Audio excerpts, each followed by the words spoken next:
What's up? In this video, pumunta kami sa SM Mega Mall. Ngayon, wag na kayo magtataka kung bakit may mga Christmas decor pa dahil na-record to noon pang December. Yes po, ganun po ako katagal mag-edit.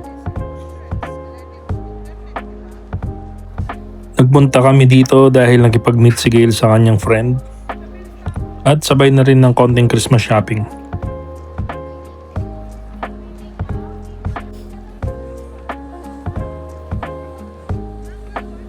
Meron na palang robot na janitor sa Pilipinas, oh.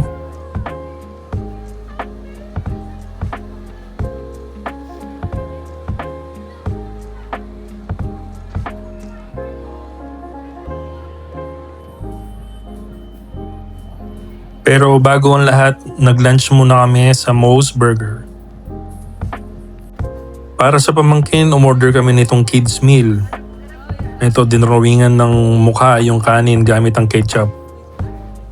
Mukhang gusto naman niya. Pero sigurado akong mabibitin siya dito. Nga o, kumuha na siya sa pagkain ng ate niya.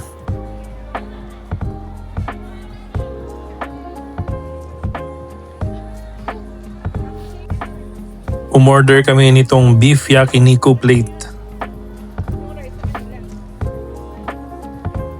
At itong Wagyu burger kare-kare.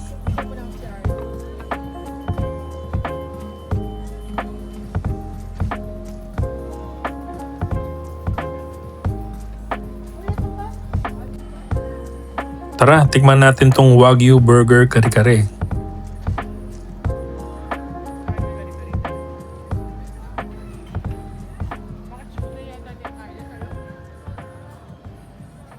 Meron siyang dalawang Wagyu burger patty, fried talong, bagoong, edamame, at kare-kare sauce. Sa totoo lang, hindi ko gets ang concept ng Wagyu burger patty. The whole point of Wagyu is sobrang lambot niya dahil sa marbling ng taba. Bakit kailangan mo siyang gilingin? Pero masarap naman siya. Yung sauce niya, lasang-lasa talaga yung peanut butter.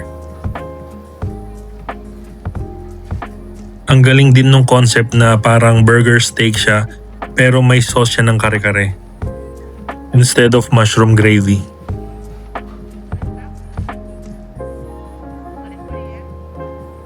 Ang sarap din nung talong na hiniwa ng maninipis at finry nila. Nagkaroon siya ng extra crunch. Okay din yung naisip nila na lagyan ng edamame. Nagkaroon siya ng Japanese touch at naka-enhance din sa nutty flavor ng sauce.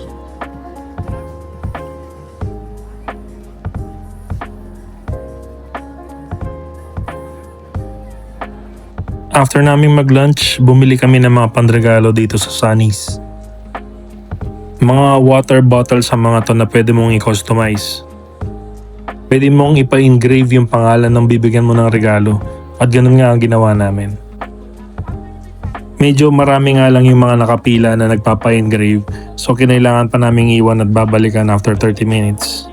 Maglalakad muna kami at inaantok na tong pamangkin ko. Mandatory para sa akin ang maghanap ng National Bookstore tuwing pupunta ako ng SM. At heto na nga siya. Heto ang mga nabili ko. Marshall of Babies ni Arnold Are. Pati na rin yung Children of Bathala Volume 2 and Volume 3. Parehong gawa din ni Arnold Are. Sequel ito nung graphic novel niya na Mythology Class. Naglakad pa kami at nakita namin itong mga naka-display na mga labubu.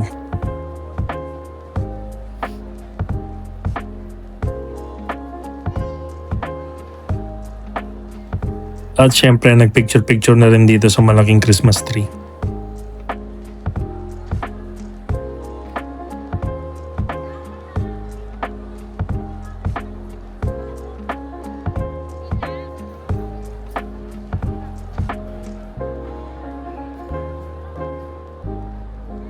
At this point, binalikan na namin yung mga Sunnies na pina-customize namin at nagbiyahe na kami pa uwi. On the way pa uwi sa NLEX, nag-stop over kami sa isang gas station at nag-dinner sa KFC.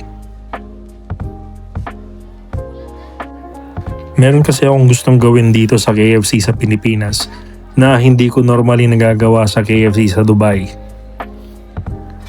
Alam mo ba kung ano yun? Eto, yung gagawin mong sabaw, yung gravy. Only gravy dito, chong. Sa Dubai, babayaran mo ng 90 pesos ang isang cup.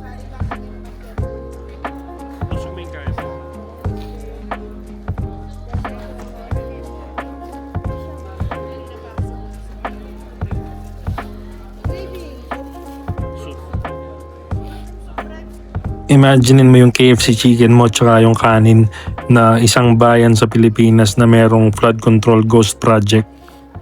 Babahain mo siya ng gravy.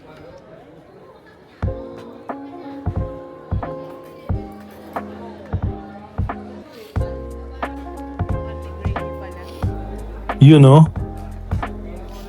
Diba? Sabi tuloy ni Colonel Sanders, utang na loob, huwag niyo pong gawing sabaw ang gravy.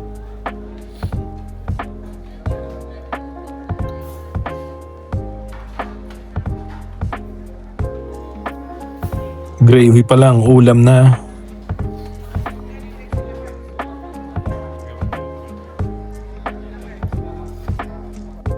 After ng dinner, nag-request sa mga bata ng dessert na frozen yogurt.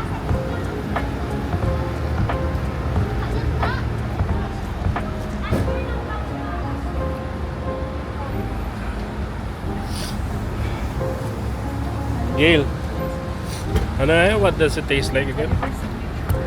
What's the milk in Dubai? Lassi? Yeah. Good? Like it? Yes, seller is a special class. Ikaw, gusto mo? Ano nilagay mo sa sayo? Oreo. White chocolate? Nice.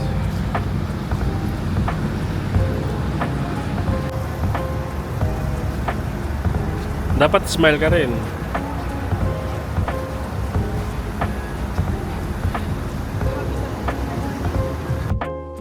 At dito na nagtatapos ang aming pasyal.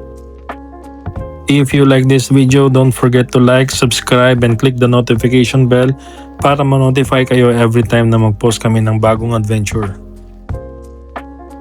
That's it for today's vlog and I'll see you in the next one. Peace!